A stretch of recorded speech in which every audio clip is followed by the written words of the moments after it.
എല്ലാ ഭക്തജനങ്ങൾക്കും എൻ്റെ ഹൃദയം നിറഞ്ഞ നമസ്കാരം. എല്ലാവർക്കും സുഖം തന്നെയെന്ന് വിശ്വസിക്കുന്നു. ഞാൻ ഇന്ന് ഓണത്തോടനുബന്ധിച്ചിട്ടുള്ള ഒരു ചെറിയ കാര്യം പറയാനാണ് വന്നത്. അപ്പോൾ എല്ലാവരും ഓണം ആഘോഷിക്കുന്നുണ്ട് എന്ന് വിചാരിക്കുന്നു. പിന്നെ പൂക്കളം വീട്ടിൽ ഒരുക്കുകയാണ്. നമ്മൾ ഈശ്വര ചൈതന്യത്തെ സ്വീകരിക്കാനാണ് നിലത്ത് പൂവിരിക്കുന്നത്, അല്ലാതെ വെറുതെ ഒരു പൂക്കളം ഒരുക്കുന്നതല്ല. നമ്മൾ ഈശ്വര ചൈതന്യമായ മഹാവിഷ്ണുവിനെ സ്വീകരിക്കാൻ വേണ്ടിയിട്ട് നമ്മൾ വീട്ടുമുറ്റത്തും നമ്മുടെ വരാന്തയിലൊക്കെ നമ്മൾ പൂക്കളം ഒരുക്കുകയാണ്. അപ്പോൾ അങ്ങനെ ഒരു തത്വമുണ്ട്. ഇപ്പോൾ നമ്മൾ ഈശ്വര ചൈതന്യം ഇല്ലല്ലോ, അല്ലെങ്കിൽ മഹാവിഷ്ണു ഇല്ലല്ലോ എന്ന് വിചാരിക്കേണ്ട, എല്ലാ സ്ഥലത്തും ഉണ്ട്. അപ്പോൾ നമ്മൾ സ്വീകരിക്കുന്നത് എന്തിനാന്ന് പറഞ്ഞാൽ നമ്മളെ മനസ്സിൻ്റെ ഉള്ളിലേക്ക് ഈശ്വര ചൈതന്യത്തെ കൊണ്ടുവരാൻ വേണ്ടിയിട്ടുള്ള ഒരു സൂത്രമാണ് ഈ പൂക്കളം ഒരുക്കുന്ന ശാസ്ത്രം. അപ്പോൾ ഞാൻ ഈ മഹാബലീൻ്റെ കഥ ചുരുക്കിയിട്ട് പറയാം. അതിനുശേഷം അതിൻ്റെ ആശയങ്ങൾ, തത്വങ്ങൾ, അതിൻ്റെ ശാസ്ത്രം എന്താണെന്ന് പറയാം. അപ്പോൾ പല ആൾക്കാർക്കും അറിയാം, എന്നാലും അത് ഒന്നുകൂടി പറയുകയാണ്. അറിയാത്തതുകൊണ്ടല്ല, ഒന്നുകൂടി പറയുക. അപ്പോൾ പണ്ട് കേരളം ഭരിച്ചിരുന്ന ഒരു അസുര ചക്രവർത്തിയാണ് മഹാബലി. കേരളം ഭരിച്ചിരുന്നതെന്ന് ഞാൻ പണ്ട് പഠിച്ചതാണ്, പക്ഷെ അങ്ങനെ കേരളം അന്നില്ല. തമിഴ്നാട്ടിൻ്റെ കൂടെയുള്ള ഒരു സ്ഥലം എന്ന് വേണം പറയാം. മഹാബലിപുരമൊക്കെ ഇന്നും തമിഴ്നാട്ടിലാണുള്ളത്. അവർ ഓണം ആഘോഷിക്കുന്നുമുണ്ട്. അപ്പോൾ എന്തെങ്കിലും ആകട്ടെ, ഇപ്പോൾ ഇത് പറയാം. അപ്പോൾ അന്ന് അസുര ചക്രവർത്തിയാണ് ഭരിച്ചിരുന്നത്. അപ്പോൾ അസുരന്മാരുടെ സ്വഭാവം നിങ്ങൾക്കറിയാലോ.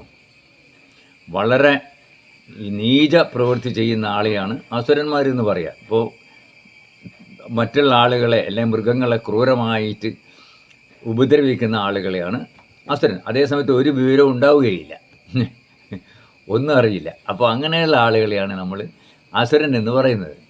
ഇപ്പം നമ്മളെ നാട്ടിൽ അങ്ങനെയുള്ള ആൾ ഉണ്ടോ എന്ന് എനിക്കറിയില്ല. എന്നാൽ എൻ്റെ അഭിപ്രായത്തിൽ എൻ്റെ നാട്ടിലുള്ള ഒരു ചക്രവർത്തി അസുരനായതുകൊണ്ട് പ്രജകളും അസുരന്മാരായിരിക്കും, അതിന് യാതൊരു സംശയവുമില്ല.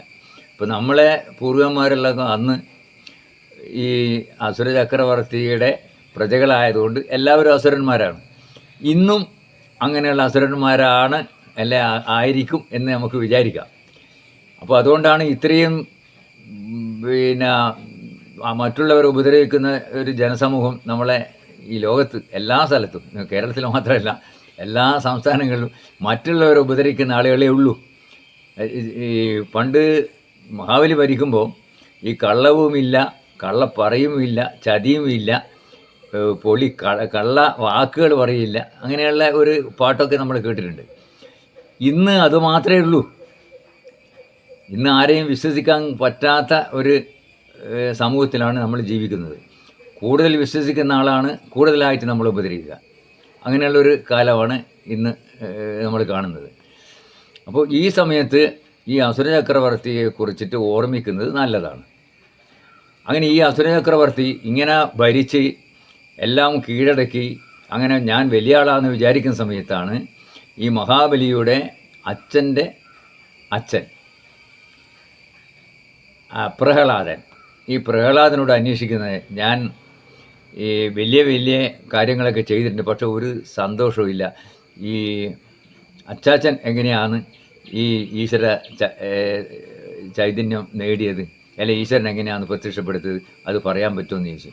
അങ്ങനെയാണ് മഹാബലിയോട് ആ സംഭവം പറയുന്നത്. നമ്മൾ ഈശ്വര ചൈതന്യത്തിൽ മാത്രം വിചാരിച്ചുകൊണ്ട് മറ്റുള്ള ഇന്ദ്രിയങ്ങളുടെ പിന്നാലെ പോകാതെ നമ്മൾ മനസ്സിന് ഒരു സ്ഥലത്ത് മനസ്സിൻ്റെ ഉള്ളിൽ ഉറപ്പിച്ചുകൊണ്ട് നമ്മൾ എല്ലാം ഉപേക്ഷിച്ചുകൊണ്ട് നമ്മൾ മുന്നോട്ട് പോവുകയാണെങ്കിൽ തീർച്ചയായിട്ടും ഈശ്വര ചൈതന്യം നമ്മൾ തെളിഞ്ഞു വരും. അത് നമ്മളിപ്പോൾ ഈ യോഗയുടെ മെഡിറ്റേഷനൊക്കെ അങ്ങനെ തന്നെയാണ്. അതെങ്ങനെയാണ് അത് നമ്മളിൽ തന്നെ നമ്മളെ ശരിയായ രൂപം എന്താണെന്ന് മനസ്സിലാക്കാൻ വേണ്ടിയിട്ടാണ് യോഗയൊക്കെ പഠിപ്പിക്കുന്നത്. അല്ലാണ്ട് വെറും ആസനങ്ങൾ മാത്രമല്ല, അതിൽ അങ്ങോട്ട് പോകുന്ന സമയത്ത് ഈശ്വര സാക്ഷാത്കാരം നേടും.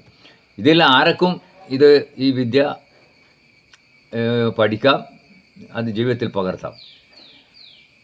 ആ ആ സന്ദേശമാണ്. അല്ലാതെ മഹാവിഷ്ണു വാമനായിട്ട് വരികയും മഹാബലിയെ ചവിട്ടിത്താത്തുകയും എന്നുള്ളത് നമ്മളെ അറിവില്ലായ്മ മൂഢന്മാർ പറഞ്ഞു വരുത്തുന്നത്. അത് വെറും വിഡ്ഢികൾ പറഞ്ഞു വരുത്തുന്നത്. അങ്ങനെയല്ല.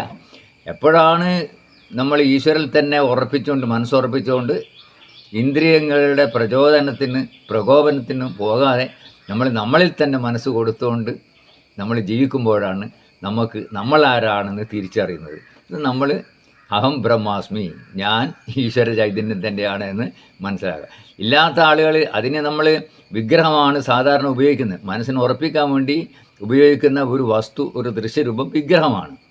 ഈ വിഗ്രഹത്തിലൂടെയാണ് നമ്മൾ മനസ്സിനെ ഉറപ്പിക്കുകയും ആ ലക്ഷ്യസ്ഥാനത്ത് എത്തുകയും ചെയ്യുന്നത്. ഇപ്പം വിഗ്രഹവും ഇല്ല, ഈശ്വര വിശ്വാസവും ഇല്ല, ഇങ്ങനെ മറ്റുള്ള മൃഗങ്ങളെ പോലെ ജീവിക്കുകയാണെങ്കിൽ ഈശ്വര ചൈതന്യം ഒരിക്കലും കിട്ടുകയില്ല. അപ്പോൾ അങ്ങനെ തന്നെ ജീവിച്ച് പോകുന്ന മാത്രമേ ഉള്ളൂ. പിന്നെ ഇപ്പോൾ നമ്മളെ എല്ലാ ഭക്ഷണങ്ങളും വിഷമുള്ളതുകൊണ്ട് അതിമാരകമായിട്ടുള്ള അസുഖങ്ങളാണ് ഇപ്പോൾ ഉണ്ടാകുന്നത്. ചെറിയ കുട്ടികൾ വരെ ഈ അസുഖത്തിന് വഴിപ്പെട്ടിരിക്കുകയാണ്, കരയുകയാണ് എല്ലാ സ്ഥലത്തും. നമ്മൾ ഹോസ്പിറ്റലിൽ നിന്നൊക്കെ കരയെന്ന് വെച്ചാൽ 1 കിലോമീറ്റർ ദൂരെ ശബ്ദം ഉണ്ടാവും. അപ്പോൾ അതൊന്നല്ല ഇവിടെ പ്രശ്നം എന്ന് പറഞ്ഞാൽ എങ്ങനെ ഈശ്വരനെ നമുക്ക് നേടാം. അപ്പോൾ നമുക്കും ഈ കാലത്ത്, ഈ കലികാലത്ത് നമ്മൾ പഞ്ചേന്ദ്രിയങ്ങളുടെ പ്രചോദനത്തിനും പ്രലോഭനത്തിനും വഴിപ്പെടാതെ നമ്മളുടെ മനസ്സ് നമ്മളിൽ തന്നെ കൊടുത്തുകൊണ്ട്, അല്ലെങ്കിൽ അവിടെ തന്നെ ശ്രദ്ധ കേന്ദ്രീകരിച്ചുകൊണ്ട് നമുക്ക് ആത്മസാക്ഷാത്കാരം നേടാൻ സാധിക്കുമെന്നുള്ള ഒരു സന്ദേശമാണ് ഈ ഓണത്തിന് എല്ലാവരും മനസ്സിലാക്കേണ്ടത് എന്നാണ് പറയാനുള്ളത്. അതുകൊണ്ട് നിങ്ങൾ ഇന്ന് മുതൽ ഇപ്പോൾ വീട്ടിലൊക്കെ മത്സ്യമാംസാദികളൊക്കെ എല്ലാവരും ഉപയോഗിക്കുന്നുണ്ടാവും. അതെല്ലാം ഉപയോഗിച്ചാൽ നമ്മളുടെ നാഡികൾ അടഞ്ഞു പോവുകയും അതിൽ ഒരു വിവരമില്ലാണ്ട് വെറും മൃഗങ്ങളെ പോലെ ജീവിക്കേണ്ടി വരികയും ചെയ്യും. അത് നമുക്ക് കാണാം. അപ്പോൾ നല്ല ശുദ്ധമായിട്ടുള്ള ആഹാരം കഴിക്കുകയും വ്രതനിഷ്ഠയോട് കൂടിയിട്ട് ജീവിക്കുകയും ചെയ്താൽ ഈ ലോകത്തിൽ ശാന്തിയും സമാധാനം ഉണ്ടാവും, നമുക്കും ശാന്തിയും സമാധാനം ഉണ്ടാവും. അതുമാത്രമല്ല, ആത്മസാക്ഷാത്കാരം നേടി നമുക്ക് അമൃതത്വം ലഭിക്കുകയും ചെയ്യും. അപ്പോൾ അതാണ് ഈ സന്ദർഭത്തിൽ എനിക്ക് പറയാനുള്ളൂ. അതുകൊണ്ട് എൻ്റെ ഭക്തന്മാരായിട്ടുള്ള എല്ലാ ആളുകൾക്കും ഞാൻ ഒന്നുകൂടി എൻ്റെ ഹൃദയം നിറഞ്ഞ നന്ദി രേഖപ്പെടുത്തുകയും നിങ്ങളും നിങ്ങളുടെ ജീവിതം ധന്യമാക്കണം എന്ന് പറഞ്ഞുകൊണ്ട് അപേക്ഷിച്ചുകൊണ്ട് ഞാൻ ഇവിടെ ഇത് അവസാനിപ്പിക്കുകയാണ്. നന്ദി, നമസ്കാരം.